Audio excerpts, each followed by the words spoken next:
কয়লা পাচার কাণ্ডে চার্জ গঠন নিয়ে জটিলতা। বিকাশ মিশ্র হাজিরা না দিলে চার্জ গঠন নয়, চার্জ গঠনে জটিলতা। আসানসোল সিবিআই আদালতে বর্তমানে বিকাশ মিশ্র কালীঘাট থানার হাতে ধৃত। আলিপুর আদালতে আজ বিকাশ মিশ্রকে পেশ। বাসুদেব চট্টোপাধ্যায় রয়েছেন টেলিফোনে। প্রতিনিধি বাসুদেব, চার্জ গঠন নিয়ে একটা সমস্যা তৈরি হয়েছে, একটা জটিলতা তৈরি হয়েছে, কোথায় জটিলতা এবং কেন?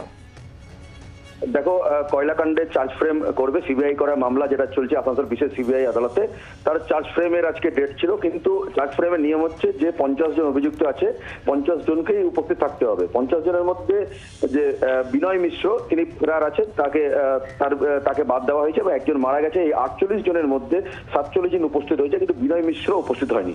বিনয় মিশ্রর নামে পক্সো আদালতে মামলা হয়েছে এবং কালীঘাট থানায় তার বিরুদ্ধে মামলা হওয়ায় তিনি অ্যারেস্ট হয়েছেন এবং আলিপুর আদালতে তার মামলা বিচার চলছে। তাই আসানসোল বিশেষ সিবিআই আদালতের বিচারক রাজেশ চক্রবর্তী মেল মারফত প্রেসিডেন্সি জেলে জানতে চাইছেন যদি বিকাশ মিশ্রর যদি জেল কাস্টাডি হয় তাহলে তারা যেন ভার্চুয়ালি শুনানির একটা ব্যবস্থা করে।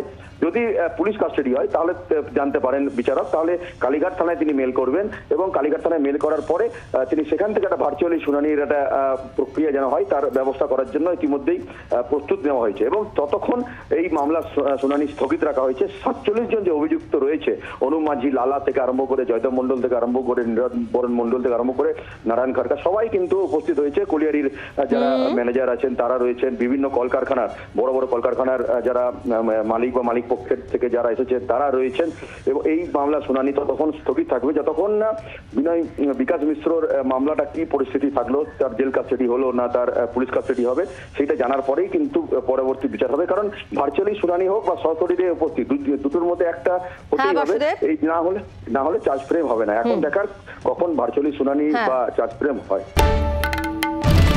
বাংলার আওয়াজ, বাঙালির আবেগ, জি 24 ঘন্টা।